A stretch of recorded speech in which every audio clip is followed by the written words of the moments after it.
So welcome everyone. We are going to talk to you today about Sneez. Sneez is a mobile app that we sort of compare to Waze, if anyone has used Waze for traffic, around children's health status, mostly tracking illnesses. So it is an app that parents would use. It does require a parent's use. It's not used by your age yet. And you would go in and enter an illness into that, and it would report out illnesses to other people in your school. So that's the basic idea. I'm going to let Bill Satterwhite is the founder of the app. He is the Chief Health and Wellness Officer for Wake Forest Baptist, formerly a pediatrician, and before that, an attorney. So he has all kinds of background that is perfect for this crazy world. And Steve Lineberger is our CEO in the back. So I'm gonna let Bill talk a little bit about keep sending them around if you want to. The inspiration for Sneez. All right. Okay, so thanks for coming.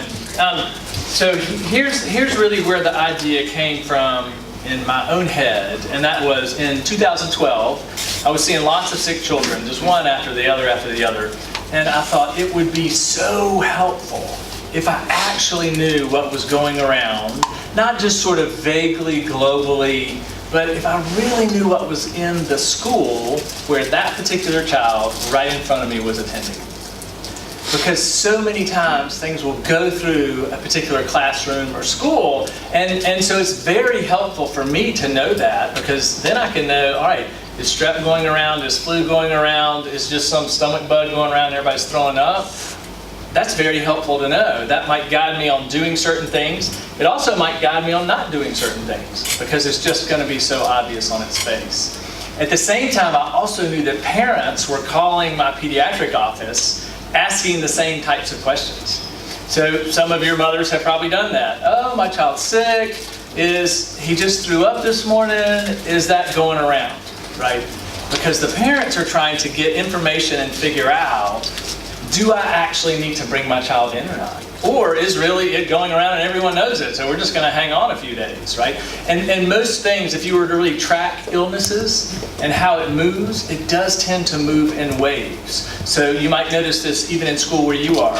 Everyone just seems to have a cold about the same time. You know, here everyone in the school had a cold for a month. And then next thing you know, somebody's got vomiting somewhere. And then the next thing you know, someone's got strep. And that just gets passed around, right? Because close contact is the main way people share germs. And a lot of that happens with some predictability to it, frankly. And so I kept thinking, there's got to be a way to get that information in this modern day and age of iPhones, right? And so another doctor and I, who had been thinking on the same idea, started communicating, and we looked out into the marketplace thinking there's got to be an app like this. Neither one of us are like, techie people. We don't really do this. Surely someone's thought of this. The interesting thing is no one had, actually. There was really nothing out there even close to it. And this was in 2012. Our idea was parents are going to be inputting, in essence, who's sick, what their child has, and then alerting other parents so that everyone would know. And I kept thinking on the doctor's side, I actually want that info. How can I be in the loop? And so we looked and looked, and there wasn't anything out there.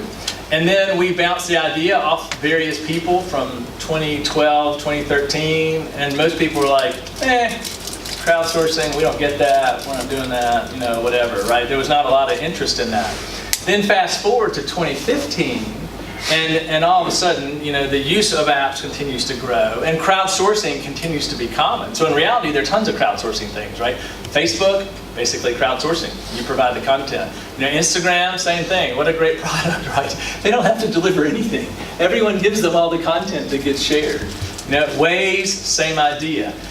Wine apps, other kinds of apps all over the place where users are essentially creating the content that has value for others. Even Airbnb is like that, right? I don't know what that condo is like in the mountains, right? People have provided that info for me.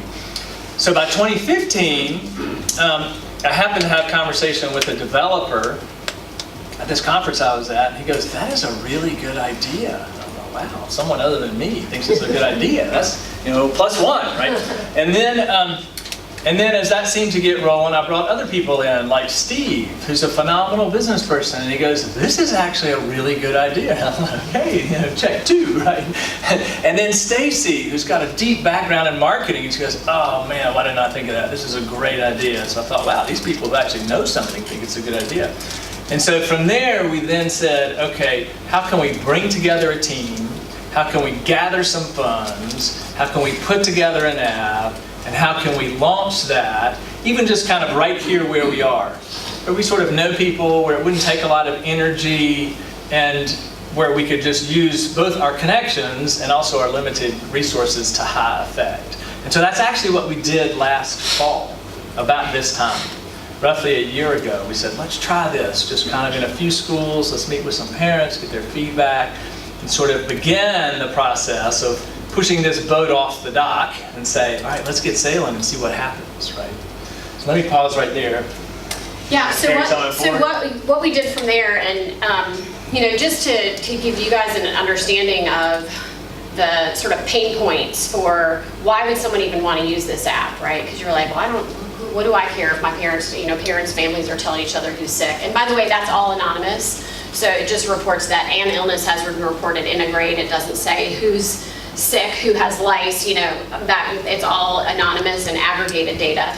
But 160 million sick days occur every year with kids missing school.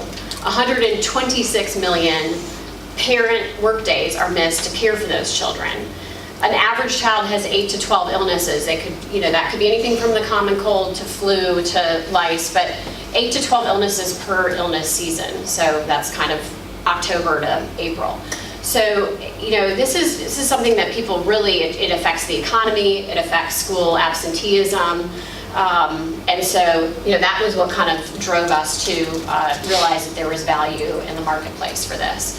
So how we rolled it out was we picked 3 schools, and it was very scientifically driven. It was where I had kids at school and where our other founder had kids at school, and Bill's are all out of school at this point. But that's sort of the first thing, is where do we have a connection? Where can we get people's attention? Where do we have the best chance of sort of infiltrating that community? And so we started with the people that we knew. Now obviously that is not going to work on a global rollout, but that's where we started.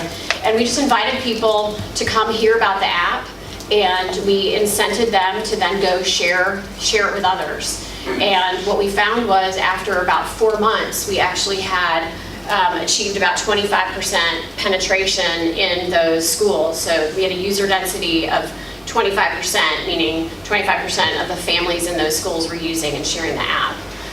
And so we felt like, okay, I think we really have something here.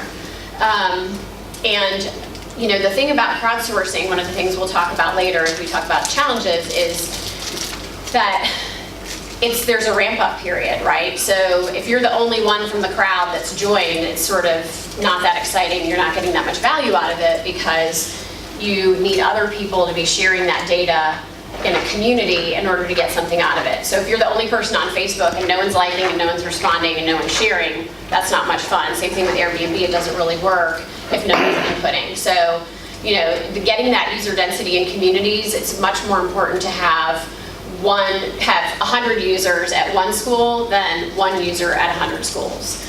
So those are some of the kinds of things that we dealt with initially. I'm going to refer to my notes a little bit here. Another thing that, so let me walk you through a little bit what happened with apps. So we rolled it out to those 3 schools. We started to get that access and density at those schools. And we did a local news story with Kenny Beck on WXII.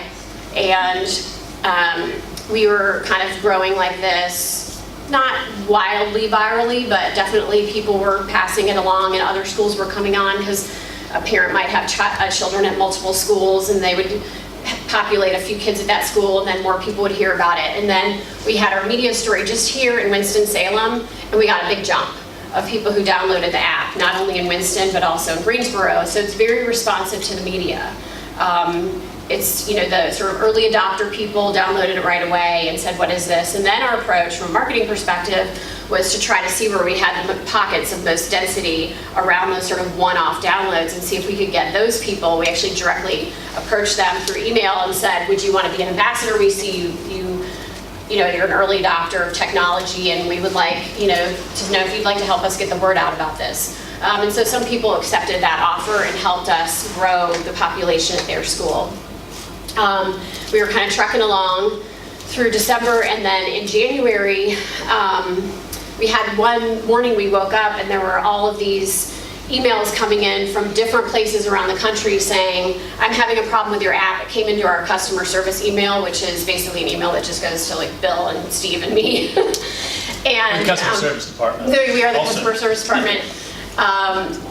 And what happened was the story that was done locally on WXII was put out on the Hearst Newswire. They're owned by Hearst Media. They sent it out to other locations. And so all of a sudden we had users in Houston and in New York and Boston and Philadelphia, and we didn't expect to have that many people, so we weren't set up in the App Store to have, you know, facilitate a certain number or accept a certain number of downloads. So we kind of went through, again, the things that you learn as you go. It actually crashed our little server, is basically how I would phrase it. Yeah. And it was so funny because like, we have no idea what's happening. And the news people didn't tell us they were going to run the story. I mean, they just actually do whatever they want. But it was actually about 10 or 15 more cities than that. Mm-hmm. And we had only sort of bought, if you want to use that phrase, a certain number of searches and things through Google, because that's how a lot of it's set up from a school perspective. And so it just kind of locked up and died. And we had no idea that any of this was happening, actually. So we probably took about 24 hours to get that remedied. But the great thing is, again, I think this is a great lesson for any kind of new business, is these, you know, emails that come in through our customer service email, we reached out to them directly and we're like, hey, who are you? How did you hear about this app? Tell me more. And so we actually established some personal relationships with these users just by reaching out for more information about their location. And then some of those people actually became ambassadors as well. And the other entrepreneurial sort of learning point is that unlike established business lines where you have some sense of kind of what's going on and where it might go, starting something totally new, you actually don't know that at all, right? You have nothing to go by. So I'm in healthcare. We have a pretty good sense of, you know, what does it take to increase our business? Or what is it people actually want? Or, you know, she was in banking. They have a sense of kind of what that is. Steve was in manufacturing of different products. There's an established line. There are things that people have done that work. You kind of know what you need to do. So for us, and I think this is probably true for any startup, you say, here's something, and we actually have no idea how it's going to be received, what's going to happen, who's going to like it, and where it's going to go. Right? It's a bit kind of a wild horse just taking off. And of course you hope it takes off, but it may not take off. Why didn't it take off? I loved it. I thought it was a great idea, right? Me and my mom liked it. What happened? Right? And so it was really a fascinating learning thing to say, you know, it's a bit like getting on a wild horse and saying, we're just going to ride. And we actually don't know anything about the horse that we're on. And we saw that, actually. In fact, I keep seeing that. And I'll say, honestly, in contrast to healthcare, healthcare is fairly kind of staid and predictable. It moves in tiny increments. Right? It's very incremental and slow. This is not that at all. Right? All of a sudden, we doubled or tripled the people who had downloaded and entered children, and we had no idea that was going on, right? Because we didn't know where it's going to go, because actually no one's ever really done it, you know, with this in this way. It's a fascinating thing, and that's probably true for every startup product. You know, whoever invented this said, well, I think it's a good idea, I think it'll work. I don't know, is anybody going to buy it? I don't know, right? It's really fascinating. You don't know where it's going. Yep. And so, so we had our media boost, I would say, and by the end of April, we had 4,000 children reported in the app who belonged to 3,000 families. So we had 3,000 unique households using the app. We had over 6,000 illnesses reported, so not quite on that, you know, 8 to 12 illnesses reported per year. We didn't catch all of them. And we had about over 2,000 schools. So again, you know, kind of to the picture I was painting before about the importance of user density, we have a ton of opportunity out there where, obviously we have 4,000 kids and 2,000 schools. We've got a lot of schools out there that's one family, one kid, and they've downloaded it. And so how do we go after that? So we came to the end of our first illness season at the end of April and said, I think we have a proof of concept. People like it. We did some focus groups. We got a lot of input about the user experience and also how they would want to see it marketed essentially in their schools. Would people want to be paid to be an ambassador, for example, and go out and get as many users as you can? Interestingly, because it's a parent-to-parent thing, overwhelmingly, I would say, I think there was one person who was like, I might want to be paid, but everyone kind of said, I don't want to actually be compensated for sharing this with people because I don't want people to think that's the reason I'm promoting it. So we had some really good learnings from focus groups around both the marketing strategy and the app itself, and have incorporated some of those learnings over the summer, and are now coming upon our broader launch. And I guess to talk about the business a little bit, we went back, we had an initial round of funding for the business that was received before we started any work, really before I even came on board. And then we are in our second round of funding now to fuel this second year, and our rollout is across North Carolina this year. And so we're going to try to build user density in Charlotte, in the Triangle, and in the Triad. And so that's one of the things that we would love for you to help us think about is how do we go into those markets? And your challenge specifically will be taking a bigger view, but then also taking Forsyth Country Day as a specific unit. How would we drive users and acceptance and user acquisition at your school, and then kind of use that as something, could we go out and replicate that in the market? You want to pause and see what questions y'all have so far? I have a question. Yep. Is this available on the App Store? Yep. App Store, okay. Free? Yep. That was my second It's question. available for free. Yeah. Free. So let me talk about that for a minute too. So what we found that is really great about the model for this product, the revenue model, and I'll speak to the revenue. Obviously, it's great to be free, but you have to, people aren't just going to give you money. It's hard to make money on running free. this business forever, so we have to be sustainable. At the beginning. But there's something in it for every constituent. So you have the user, who is the parent or the family unit, who gets information and shares information about what illnesses are going around and can get on top of those or decide whether to go to the doctor or treat something earlier or decide not to spend the money to go to the doctor because it's probably just the 24-hour bug. So there's value in it to those users, and they are actually the source of the data. They are the input, and we get that for free because they're driven to share the information. Schools also get the data for free. So we have a series of reports for schools that you could use. Your school nurse could go in and look at what's trending across your entire school, or probably even more applicable for that is at the school district level. So if you think of like Winston-Salem, Forsyth County Schools. Winston-Salem, Forsyth County Schools has one nurse for every 5 schools. So if they can go out and look at where illnesses are trending in real time, they can actually redeploy nurses instead of being like, oh, sorry, we only have a nurse at Whitaker on Monday, but, Cook Elementary has, needs someone there instead. So they can use it for actual resource management as well. So the schools get it for free and they get something out of it. So therefore they're, have an incentive to motivate parents to use it. Physicians also on some level can get the information for free. We don't have a specific set of reports, but they could go in and look at outbreaks in their area, kind of the way Bill described initially. When I'm able to send you the stuff, you'll see there are actually outbreak maps where you can click on a whole region to see what's happening in all the different schools, and you can go into a list of all the schools in your community. You could really go by using the map search function. You could look at any community in the country and see what's happening in that community as well as in the specific schools and grades. You have another question right here? Yeah. Or do we answer it? I had a question. Yeah. What do you guys do really to prevent online trolling on your app? What precautions do you have to stop that? Yeah, it's a great question. So rephrasing that question is probably essentially about kind of the validity of the data, right? What people are putting in.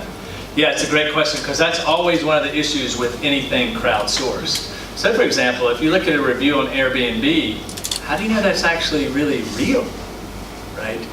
I mean, maybe I stayed there, maybe I didn't, but even if I did, I may say it was the best place ever and it was really terrible, right? Or vice versa, right? So what is that kind of check on it?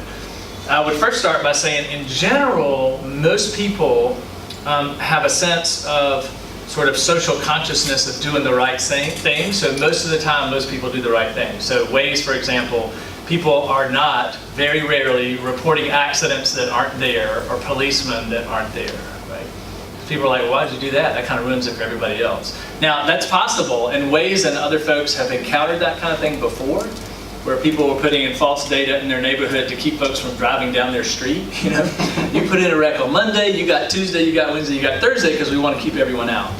So on our end, what we're doing really is saying, okay, we've got to have some kind of automatic flags like banks use, for instance. So let's say every Friday I take out $200 and that's my normal pattern. That's cool with the bank's computer system, but what if I go get $20,000 in cash one day? That's actually going to send an alert and someone's going to look into that.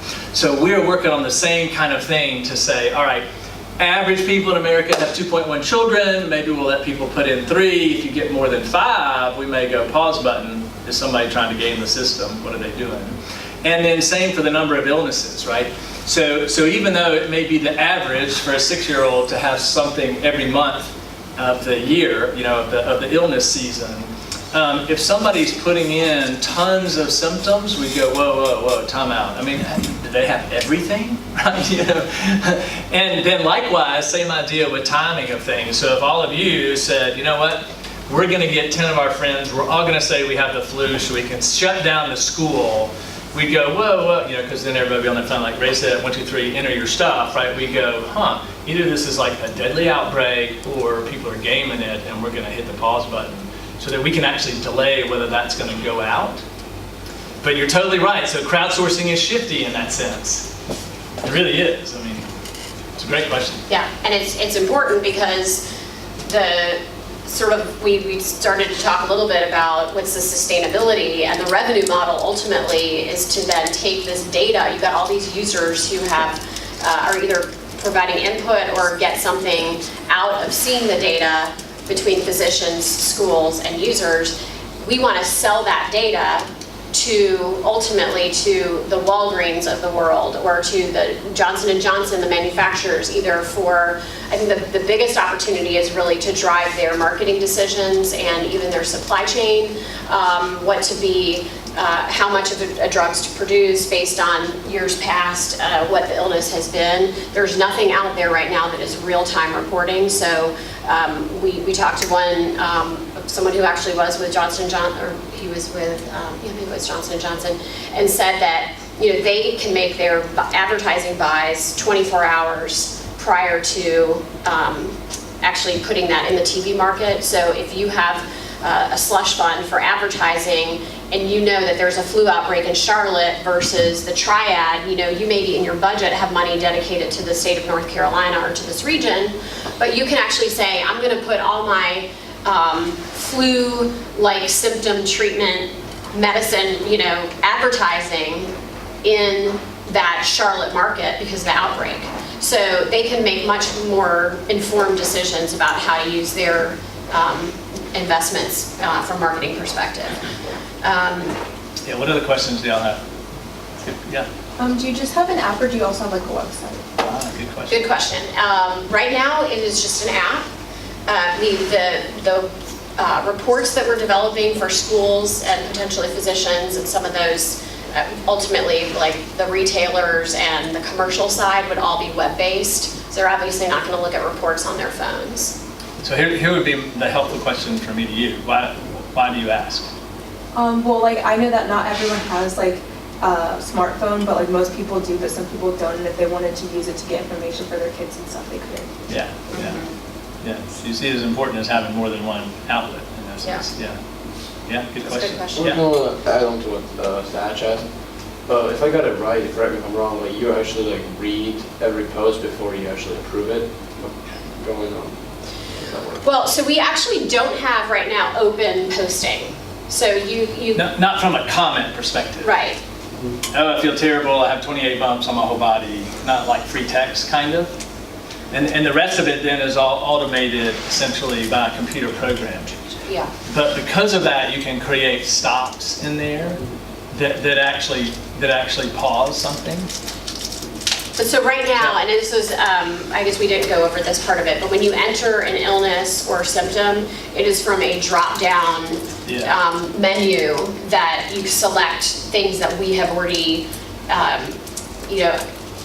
included in the database of things that we would ultimately be able to report on. And we actually also have not included things like Zika and things that would be sort of panic types of viruses and illnesses. So we don't, you just go in and enter what illnesses from the predetermined menu, and then that does send an alert once you hit enter. But Dimitri, I think they only do that if they get like a flag, like an alert. So it's not like they stop it. Yeah. How does a free app generate revenue? Well, so so for the first couple of years, probably doesn't generate revenue. We're going to build the database so that then we can go ahead and sell that information and sort of package that data to the commercial entities like the retailers, the drug, the pharmacies, and the drug manufacturers who would want to use that to make decisions about how to run their business. And that is actually data is, companies spend tens of millions of dollars, the larger companies, and more on data every year. So there's a huge market for that. And there's nothing, most of what's used now is called point of sale data. So all the retailers, for example, Walgreens and CVS, they all share what they've sold. And that goes into an aggregate report that they basically then buy back that information to see everything that's been sold in their industry. But the problem with that is it's lagging data, it's already happened. And we also know that reporting symptoms and illnesses as they're happening is different from reporting what things have been bought in the store, because some people, if there's a big deal on Robitussin, they'll buy 4 bottles. It doesn't necessarily mean that someone's sick at that moment. It means that they were motivated by a coupon. So the point of sale data has some holes in it. So that's where we think we have, a real competitive opportunity providing real-time data. So you guys are making an app that's geared toward an age of people who aren't necessarily, who didn't grow up using apps on their smartphones. So like, what steps have y'all taken to make sure that it's a super user-friendly for more middle-aged people? Yeah, It's not that hard to figure out, Sounds I have like to say. a wonderful assignment for your entrepreneur class. So that's actually that is actually one of the reasons that we are really excited to work with you guys, because you all have grown up with this and have sort of an intuition about the way apps work, and if I get this piece of information, what's the next logical thing I'm going to look for? How am I going to search for something? So we all do manage in our 40s and such to figure it out, but we would love some insights from Yes, it's a great question in that people do use their phone differently for all those things. However, most people now, even unlike 3 to 5 years ago, most people now, even in our age range, so I can't remember how young she is, probably 21, but whatever age range she's in, and then me in my 50s, most of us have some sort of crowdsourcing app that we use, right? I mean, even people older than me will use things like Waze because it's so helpful. Now, they may not put in as much stuff. They're like, well, I'm not posting everything, but they're using it, right? So as you work your way down, right? And so you're right in how do you get sort of those people to use it. But most people, especially if they have young children, they're probably less than 40 years old as parents. And so on some level, all of this technology is something they were at an age where it was pretty easy to adapt to. But they're going to be at a different place than you are. Yeah. And then also sort of like what you said about crowdsourcing, I feel like a lot of people who use crowdsourcing apps don't know like like Waze, a lot of people who use Waze like don't know what crowdsourcing is, and that Waze is crowdsourced. Like, Yeah. a lot of people just think it's like Google Maps, sort Yeah. of, but like, Yeah. so basically, how do you think that, like, if there is like one parent in a school who is confused as to why reports aren't coming up because they don't necessarily understand the crowdsourcing aspect, like, what do you plan to do about that? We plan to connect with a small group of high school students who are very entrepreneurial to help us figure out how do we engage those people so that they understand what to do and do it on a recurring basis. Just like randomly that popped into my head. But I'm actually serious. Yeah. Yeah. So what ways you use to reach out to people to show them, okay, we have the app and this is it? So what are we doing now to market? Yeah. We're So I'll tell you primarily, what we're doing now, but another great assignment for a Yeah. random group of high schoolers in an entrepreneur class will be that very right. question. But I do really actually want to share what we're doing, because what I want you to do is to give us ideas beyond what we're doing. So I Yeah. don't want to be too, I'd rather share what's on the plate now, because we need more than what we're doing, and we need some new ideas. So I don't want you to come back with what we're already doing. But what we have found to be a very good partner for us are PTAs and parent organizations in the schools.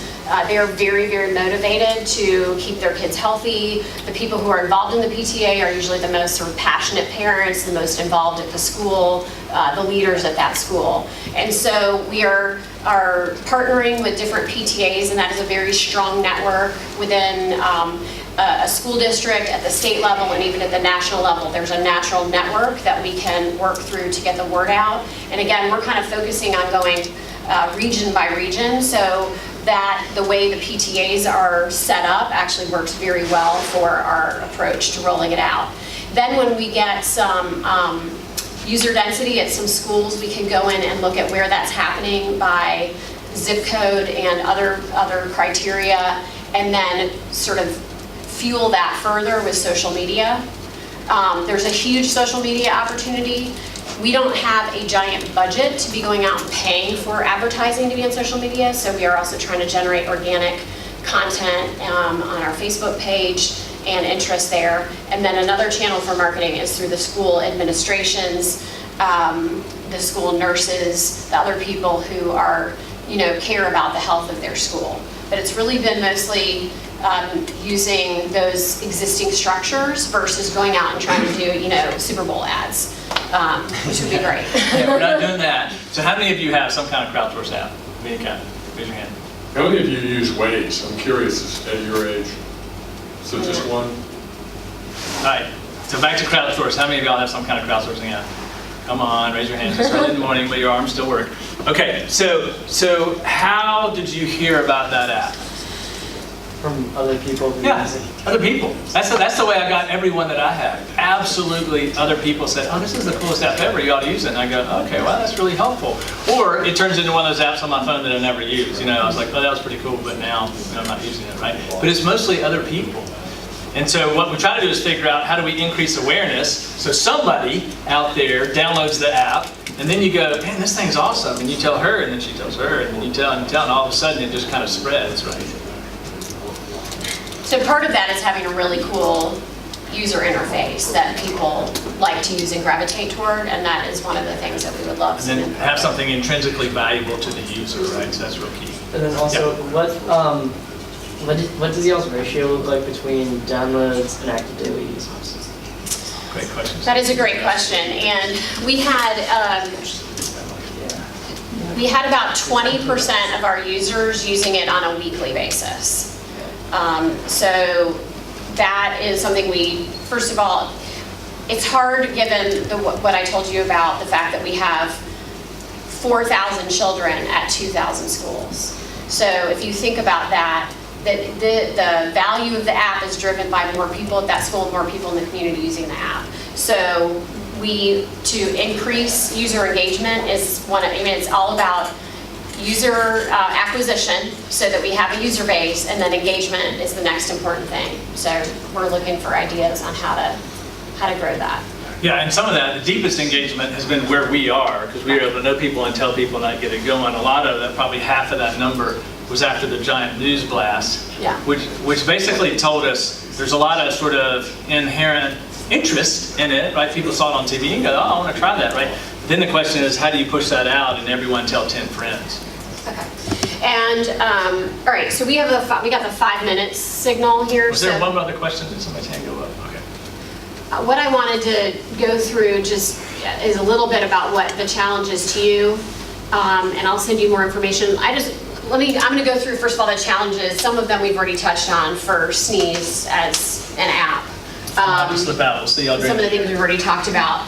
But you guys have actually, these are things I wrote before we got together, and you've pretty much touched on all of them. But it's a new concept. No one is doing this. It's unfamiliar in the market. So how do we educate parents and schools on the value? It's a crowded app market, so there are a lot of really cool things out there that are pretty slick. This is something we pretty much created ourselves with some good developers, but there's room for improvement in terms of gaining attention, brand awareness, and getting people share of mind. There are competing demands for time. So you have a sick kid, how do we motivate people to remember to, in those times, actually report that illness and remember the app? Also part of that is when their child is not sick, what are some things we can build into the app to make it a place that you want to go for information? It could be about prevention. It could have, other medical information. The intrinsic challenge of crowdsourcing, which you guys touched on too. There's the data issue, and then also the initial user acquisition is really hard because it's chicken and egg. People want to use it when others are using it, but if no one's using it, then no one wants to, so you've got to build your base. Engagement is largely event-driven, meaning I go to my app when my child is sick. So if my child is not sick very often, that's why only 20% of it are using it on a weekly basis. And then finally, we do have, in some places, we've had some reticence from school officials who are concerned that it's going to create, panic around illness outbreaks. Everyone's going to keep their kids home from school even when they're healthy.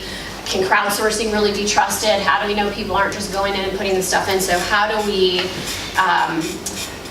get everyone comfortable with the idea that the data is good and that is not going to create panic? And we didn't see any panic created in the first year. So those are the challenges that we're facing as we've gone through this first year. The problems that we would like you guys to work on. How do we market to schools administrators and nurses, thinking about globally both public and private schools? How do we market to parents and motivate them to download? That's our user acquisition, and use the app to drive user engagement, especially during this building phase when we're trying to get the users and we don't have a lot of density yet. Should there be a student input version for high school and college kids? Would you guys use it? There are a lot of college, we had Fraternity Rush canceled because of hand, foot, and mouth disease and, different things going around that are on college campuses where people are very close contact. Do you think you can work there?